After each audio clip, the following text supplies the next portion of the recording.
Puff Daddy, P. Diddy, Diddy P, whatever he calls himself. Sean Combs, a monster.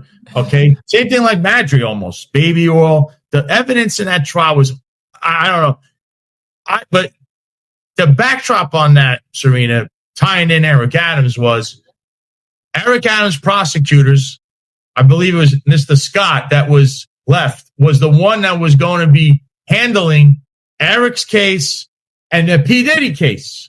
Because he got terminated, he left because they want everyone to leave if you don't do email Bove's criminal bidding. Mm-hmm. That case ended up in Comey's daughter's lap, who then, if you look at the case, the way it's constructed, it was a RICO case that had no co-defendants like Ghislaine Maxwell. Funny, it was the Southern District of New York that had that case too. So he ended up only getting found guilty for prostitution, which carries a much lighter sentence. And now later on, you're hearing Trump wants to pardon him or thinking about pardoning him. And you wonder why his approval rating is at 38%. But what do you have to say about the way the case went, the trial went, and then the end result, and now the pardon, which is crazy to even discuss? Yeah, I think that the prosecutors could have done a little bit of a better job on the Diddy case. I think that he was overcharged in some ways and then therefore like undercharged or under convicted by the jury in response to that. I think the jury felt like they went too hard on him in certain ways on RICO, for example, whereas had they just kind of, positioned it in a much more like 1-to-1 ratio, like he did this, therefore he's charged with that, I think that he probably would have been convicted of more things. But the issue that I really see is this idea of pardoning him for, the convictions that he did get. Because I don't think there's any question. I mean, honestly, what the jury did was I actually felt the jury was very much like, we're just going to believe what was said on the stand, and we're not going to use our judgment to like go any farther than that. And what I mean by that is like the things they convicted him of, everybody admitted to on the stand. Like even the prosecutors who didn't come out and fully admit it, they just admitted to domestic violence. Their witnesses, the people that they put on the stand, basically detailed, by their testimony that there was prostitution.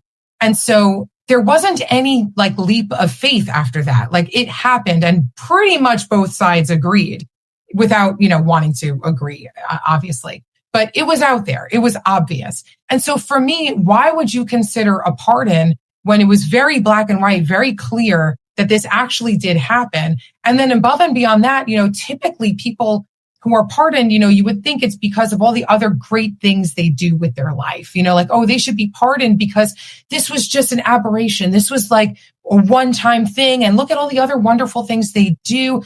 But here we have his own defense team in their opening statements all the way through the case and in their closing statements admitting, and we have it on video, that he is a domestic abuser, that this is what he's done to Cassie and maybe other people, and it's on video and it's not even in dispute. So in my mind, somebody like that doesn't deserve to be pardoned at all.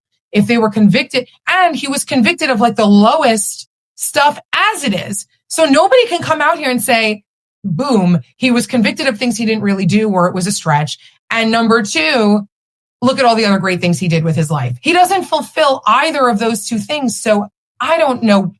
I know why, but like there is no legitimate reason why he should be pardoned. I think the case, again, is a classic case of what they did with Ghislaine Maxwell, which is the same setup. And it's a RICO case with just one person in it.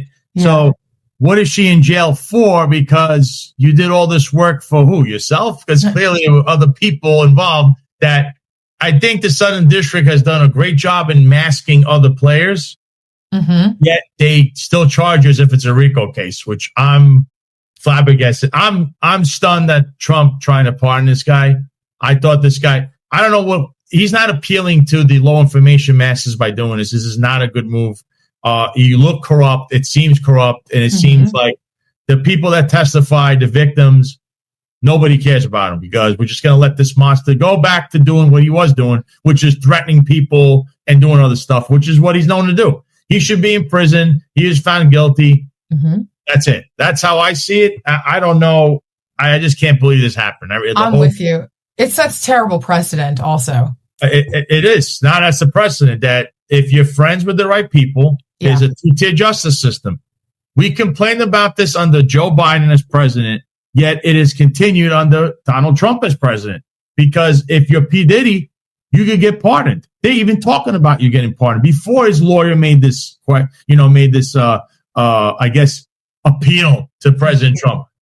But, the regular person, the regular Joe and Jane, can they appeal for a pardon sitting in jail right now? That's the thing. There are so many people who are either eligible or should be eligible, or at least would rank higher, on the list, in my opinion, than P. Diddy. But because it didn't make big news, I mean, it's just so embarrassing. Like you're telling people what your priorities are by doing something like this. It's horrible. It is. I think it's disgusting. I really hope that this man does not get pardoned. He should face the full extent of the law. He's a monster. He's just like Jeffrey Maddrey, if not worse, or whatever's going on there. Clearly, he's politically connected. And if he's associating with the president, I mean, he knew him years ago. I don't know if they're not good buddies, but I know there's a guy in the middle of this. Mm-hmm. Eric Adams. It's Eric Adams. And don't forget, Ghislaine Maxwell is represented by Artie Idalo, who's very close to Eric Adams, who also represents Ingrid Lewis Martin, Artie Idala, and then we have Ghislaine Maxwell, who Jeffrey Epstein, her, co-conspirator or defendant, but he's no longer with us, is friends with Steve Bannon, his associate, who's attached to Boris Epstein, who was friends and put email Bove where Trump is and his defense team, who went to law school with Eric Trump. Isn't that amazing? The web that one foul swoop, how it all connects back to the king. Mm-hmm. Wild, wild story.